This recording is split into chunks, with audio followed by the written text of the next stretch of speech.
Beaucoup de personnes consomment des contenus numériques tard le soir. Une vidéo en entraîne une autre, et parfois, cela mène à une habitude bien ancrée, la masturbation. Elle peut apparaître comme un moyen rapide de se détendre ou de soulager le stress. Mais que se passerait-il si cette pratique s'arrêtait complètement? Quels seraient les effets sur le corps, l'esprit et les relations interpersonnelles? Et surtout, que dit la science à ce sujet?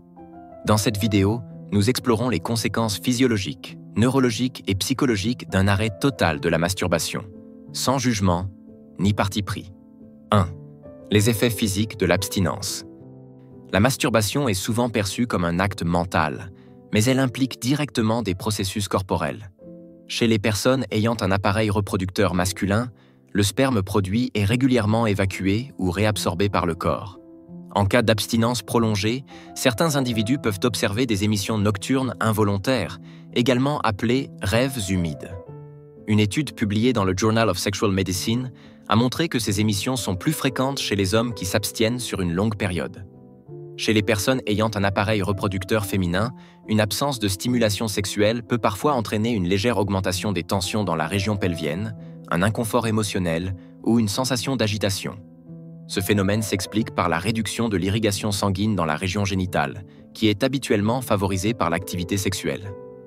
Il est important de noter que selon les recherches publiées dans la revue Sexual and Relationship Therapy, l'activité sexuelle, y compris la masturbation, n'est pas essentielle à la santé physique, tant que d'autres moyens sont utilisés pour maintenir un équilibre physiologique et émotionnel. 2. Les effets neurologiques et hormonaux. La masturbation active les circuits de récompense dans le cerveau, principalement via la libération de dopamine, l'hormone liée au plaisir et à la motivation. Lorsqu'on y renonce, le cerveau enregistre ce changement. Certaines études indiquent qu'une abstinence temporaire peut améliorer la concentration, renforcer la discipline personnelle et, dans certains cas, accroître la motivation. Chez les hommes, une étude a observé une élévation du taux de testostérone après 7 jours d'abstinence, suggérant une possible augmentation temporaire de l'énergie et de la confiance en soi. Cependant, une abstinence prolongée peut aussi générer un stress accru, des pensées sexuelles intrusives et une baisse de tolérance à la frustration. Une étude de 2021 a révélé que les personnes qui tentèrent d'éviter toute forme de masturbation ressentèrent des envies plus fréquentes et plus intenses que celles qui la pratiquaient modérément. 3. Conséquences sur la vie affective et sexuelle.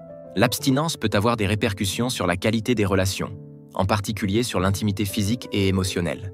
Certaines personnes rapportent que le fait de ne pas se masturber leur permet de rediriger leur énergie vers leur partenaire, favorisant une connexion émotionnelle plus profonde.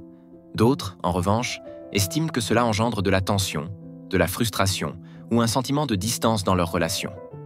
Des recherches publiées dans Sexual Medicine Reviews indiquent que la masturbation peut, au contraire, contribuer à améliorer la vie sexuelle, notamment en réduisant l'anxiété de performance et en favorisant une meilleure connaissance de son propre corps. Ainsi, l'impact de l'abstinence dépend largement du contexte personnel et relationnel dans lequel elle s'inscrit. 4. Discipline personnelle ou surcharge mentale? L'arrêt de la masturbation est souvent associé à des démarches de développement personnel, dans le but de renforcer la volonté, la maîtrise de soi ou l'énergie mentale. Certaines personnes affirment ressentir un regain de clarté mentale et une plus grande stabilité émotionnelle après une période d'abstinence. Cependant, plusieurs études mettent en garde contre les effets de la suppression excessive des pensées sexuelles. Une étude de 2016 a montré que les individus qui tentaient activement de bloquer ces pensées finissaient souvent par y penser davantage, un phénomène psychologique connu sous le nom d'effet rebond. Cela souligne l'importance de ne pas confondre discipline et refoulement. Enfin, le rapport à la sexualité peut évoluer au fil du temps lorsqu'on choisit volontairement de s'abstenir. Certaines personnes disent avoir gagné en autonomie émotionnelle et en maîtrise de leurs impulsions. D'autres, en revanche, évoquent une perte de connexion avec leur corps ou un sentiment d'inconfort vis-à-vis de leurs propres désirs. Une étude publiée dans le Journal of Sex Research suggère que l'abstinence prolongée peut modifier la manière dont les individus perçoivent l'intimité et le lien émotionnel. Cela peut renforcer les relations pour certains, mais générer de la culpabilité ou de l'anxiété pour d'autres, selon le contexte psychologique et social dans lequel ce choix est fait. Il est donc essentiel de distinguer une décision personnelle et réfléchie, fondée sur des valeurs ou une quête de bien-être, d'une abstinence motivée par la honte ou la peur. Que se passe-t-il lorsqu'on arrête complètement la masturbation? Il n'existe pas de réponse universelle. Certaines personnes ressentent un gain de concentration, d'énergie et de maîtrise de soi. D'autres rencontrent des difficultés liées au stress, à la frustration ou à une perte de lien corporel. L'essentiel est d'être à l'écoute de soi, de son corps et de ses besoins réels. La masturbation reste un choix personnel. L'important n'est pas d'y renoncer ou non, mais de faire un choix éclairé, libre de tout jugement extérieur, en accord avec son bien-être physique, mental et émotionnel.